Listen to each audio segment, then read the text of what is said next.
Ciao ragazzi, oggi un video velocissimo, vi faccio vedere una tecnica antica che ormai è andata in disuso, utilizzata per seccare i tronchi che serviranno per le nostre varie lavorazioni e fare in maniera che non si fessurino. Bene, andiamo a cominciare.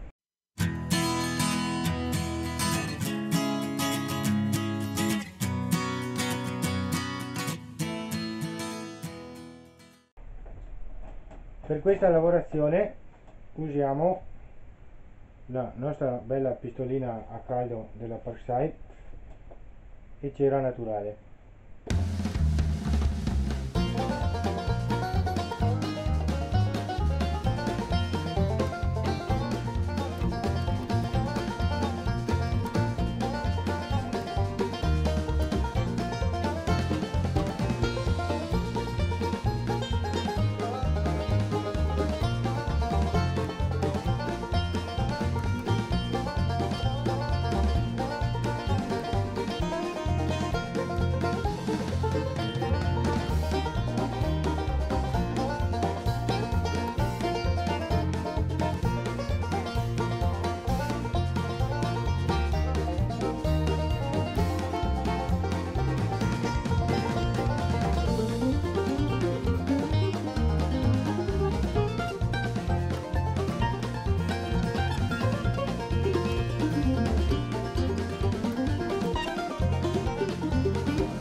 Adesso che abbiamo sciolto un po' di cera, con la nostra spatolina andiamo a distribuirla bene dappertutto.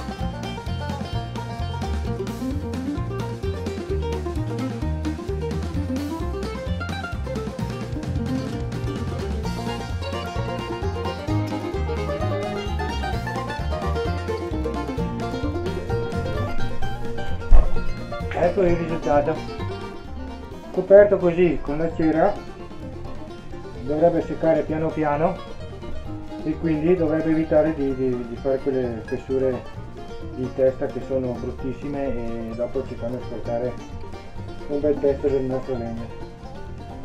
Ora aspettiamo che asciughi bene e poi si mette a seccare all'ombra e al fresco.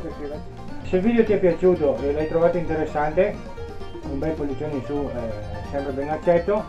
Se vuoi supportare il canale, sotto trovi il link di PayPal e della mia lista di desideri di Amazon. Che dire, dimmi se conoscevi questo metodo, se ne conosci altri. Ci vediamo lunedì con un altro video qui dal mio Tugurio. Ciao!